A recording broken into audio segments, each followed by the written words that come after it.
We're now in the fourth Perek of Shmuel Aleph. And in this Perek, we have a continuation of what happened in last Perek. Shmuel, what's happening with Shmuel? We've got a celebrity amongst us. We have the Nevuah of Shmuel, and it goes to L'chol Yisrael. Now, what would happen when Shmuel, the Gadol Hador, the Navi, is giving over his words to Yisrael? There should be a sentence or two about tshuva, tefillah, tzedakah. No. We just have Vayetzi Yisrael Akrat Plishtim. The Bnei Yisrael are going out to fight a war with Plishtim. Perhaps they're emboldened. Perhaps they're thinking, we have Hashem on our side because we've got a Shmuel. But it doesn't seem like there is anything but a surface level acceptance of Shmuel, and they go to fight against Plishtim, and they are on Even HaEzer, maybe Ezra, help from Hashem. They're hopeful. They think that that's what's going to happen, and the Plishtim are in a camp in Afek, and the Plishtim go out to the Bnei Israel, and they fight in a war, and they kill 4,000 men. And when the Bnei Israel, when they return to the camp, they don't understand. Vayamru Ziknei Israel, and the Zikanim, the elders of Israel, said, Lama nagafnu Hashem hayom lifnei haplishtim. Why? What's going on? Why are we losing against the Plishtim? Now, we have an understanding that, remember, Shimshon, he was able to kill a lot of Plishtim, and so they also, they're under the impression that they should be winning. So what do you do when something like that happens? You ask the Urban Tumim, you do more tshuva, you have introspection. But what do they decide to do? They decide, Nekha aleinu mishilo es arum bris Hashem vayavo bekarbeinu v'yashinu mekaf ayvenu. I've got a great idea. Why don't we bring the Aron from Shiloh and let the Aron be the one to help us against our enemies? It's the same line of train of thought.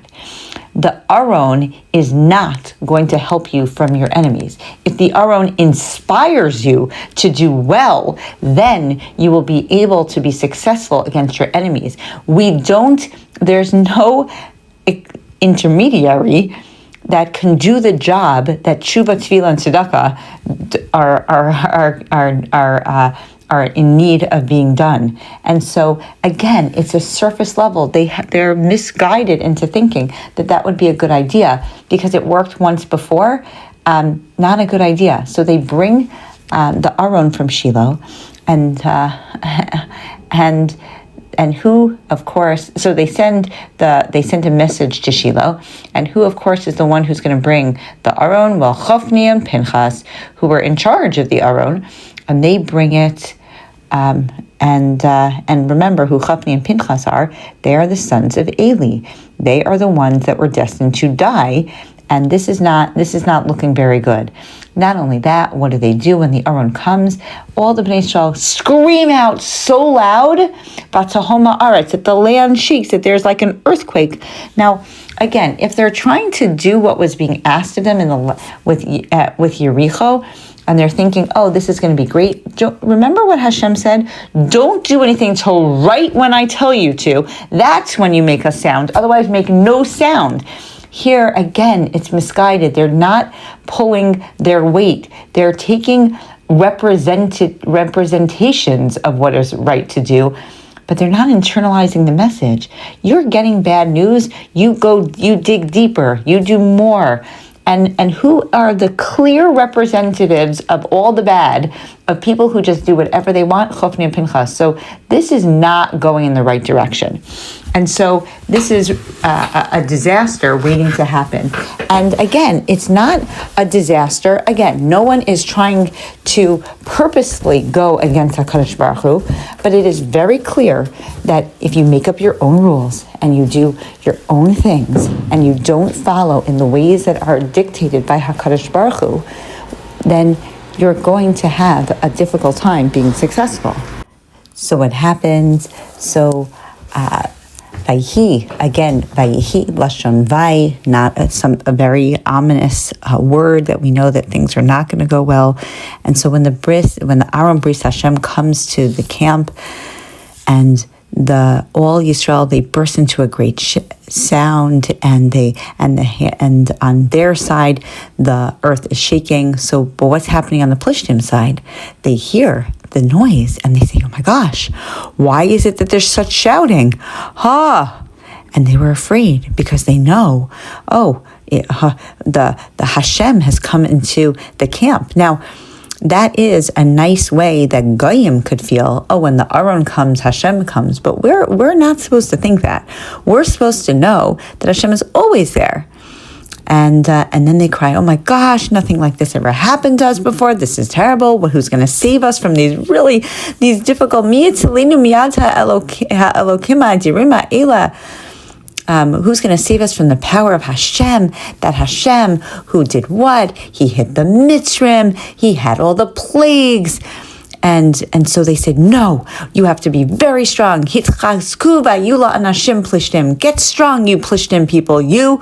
Otherwise you're going to be slaves." And so they are really, really strong in what they believe. Perhaps it's reminiscent a little bit about the South, in the Civil War, where the Southern people, while they were outnumbered, but one of the positives that they had was that they knew that this is it. The North had encroached on their territory. They were fighting for their families. They're fighting for their lives, and so they really, really are emboldened and strengthened by the resolve to save their family, and so they fight stronger. And so that's what the Plishtim do. They fight really strong, and their fight is great, and 30,000 foot soldiers of Israel fall, and the Aron is taken, and Chofni and Pinchas are killed, and it is just a bloodbath. And so somebody, Vayaratz Ish Binyamin, who is the Ish Binyamin? Many say it's Shaul HaMelech. He comes. Many say that what he did was he actually, some say that it wasn't that the Aron, he took out the Aron from the hands of the Plishtim, and he was able to save it. But irrespective, this Ish Binyamin, who we're going to get to know later, is Shaul, and Shaul comes, and he is, all his clothing are all suggestive of the fact that he has, he's in Torah Kriya, and he has earth on his head, and he is very upset, and he goes to Eli. Now, remember, Eli's an old man. Eli's like 98 years old, and he's sitting on his chair, and he. Yeah, it's everybody's screaming and crying, and Eli is like on shpilkas. He's waiting. He doesn't know what's going to be happening, and he's just waiting for the news, and he wants to know what's happening. And this man comes, Vayishma Eli is called Tzahaka, and Eli hears. Now, why is he hearing everything? He's hearing because he is 98 years old, v'lo yachol leros, and he can no longer see. So he is not able to see what's going on. He can only hear, meaning he's lost his power of the closeness with HaKadosh Baruch Hu, because Hashem would have told him otherwise. This is what's happening. He was always in the position to be the seer, the knower, and now he's clearly not. And so he's very removed from what's happening. And he's on shpilkas. He doesn't know what's going to happen. And he asks, the man says to Eli, very gently, "Hi, Anochi ba min maracha." I came from the battlefield, right? And I was able to flee from there. Min hamaracha nasati hayom. And so he said, "Okay, so tell me, ma haya davar b'ni, like what happened?" And he says, "Nas Yisrael mipnei Plishtim." The Bnei Yisrael, they had to flee against the Plishtim. Gam magifa gedola haysa ba'am, and it was a really bad bloodbath. The Gam shnei banecha mesu, your two sons were killed, Chofni and Pinchas. Ba'aron Elokim nilkacha, and they took the Aron. Now, why is he saying it in this order? Because this is the order of when you want to say something harsh, and you go small, until you get to the worst part. The worst part, but his sons were killed. Isn't that the worst part? No. The worst part was that the Aron was taken. because while he loved his sons, the Aron was in his possession, and that was the Aron. That was more than just his own family. That was him, the essence of the Jewish people. HaKadosh Baruch Hu Shechina, what an embarrassment and a Chil Hashem. And when he hears about the Aron, not when he hears about his children, because again, he's on a different level. Vayipol me'al hakisei achronis, he falls backwards. Vatishaber mafrakto, and he breaks his neck. Vayamos, and he dies. Kizakin ha'ish v'kabed, because he was very old, and he was weary. V'hu shafat Yisrael arba'im shana. Now remember, who's writing this? Shmuel. Do you think that Shmuel would ever say anything except for no? It wasn't that natural ways that he died. He died because he was a zaken. He had real kavod till the end, and he's kaved, meaning kavod. So he's giving him a level of respect that perhaps circumstance would not necessarily dictate. And he goes immediately into suggesting, look what he did. He was the Shoved Yisrael for Arba'im Shana. He was the Kohen Gadol for 40 years. And he gets one last point, which is bad, but it also highlights who we're talking about, is that the Eshes Pinchas's wife, was going into childbirth, and she's dying in childbirth. And when she hears she went into spontaneous childbirth upon hearing when she heard that the Aron was taken, and that was the worst, that her father-in-law died, the Gadol Hador, and that her husband was dead. And what happens is she immediately goes into birth, but she's dying in childbirth, as many women in those days used to. And the woman who's attending to her says to her, Al tiri, don't worry, kibena yalad, you had a son. Below anta, below shataliba, but that didn't even help. She's not even paying attention to that, because she is just so upset and just really despondent. But tikrala na'ar ikavod, and in her last breath, she names him ikavod, because gala kavod mi'Yisrael, because the kavod, the honor and the glory of Israel, is gone, because they took the Aron. And also, obviously, that her father-in-law, the Gadol Hador, and her husband died. Always in that order. She is not in any way taking the own personal nachas of having a son. That is not going to do it for her. These people were on a higher level, even though they did, her husband perhaps did very bad things, but at the same time, these are people that went in and they took the Aron into the battlefield, which was probably, just putting a target on their back.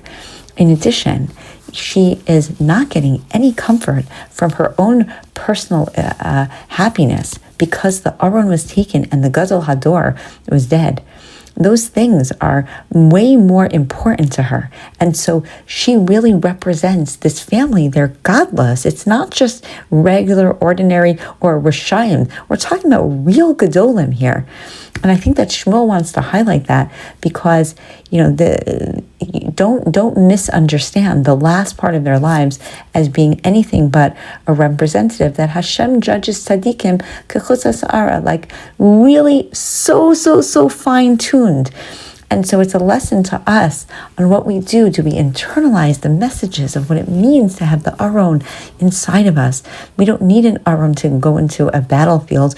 We need the Aron inside of us to reign supreme and to show Kedusha. When things go wrong, what we're supposed to do is we're supposed to go deeper, do tshuva, tefillah, ask Hashem, take the lesson. Now, there's an Indian that when somebody dies and there's a boy that's born within the year, then it's no longer an Eis Tzara to that family, that there's actually like menucha and bracha. And so what the attendant perhaps was suggesting is that, okay, good news, like there's going to be good to your family. There's no longer this level of vulnerability. But she doesn't care, because it's not the vulnerability that she cares about. She cares about the vulnerability of HaKadosh Baruch Hu Shechina. And she says, "Batomer gala kavod mi'Yisrael ki lakach Aron Elokim." You're not going to tell me anything that's going to help me. because right now my eyes are, I'm going up, I'm dying, and the only thing that I can think about is the kavod of Israel and the kavod of Hashem. And oftentimes just that self-sacrifice is a very beautiful thing. We're now in a war, and oftentimes the people, the beautiful soldiers who go in to fight, they're just there, and they go into battle emboldened, but they're doing it for kavod Yisrael and kavod of Hashem. And I think that that's just a beautiful idea just to kind of think about in our own current lives. And we will continue what happened in the next parak.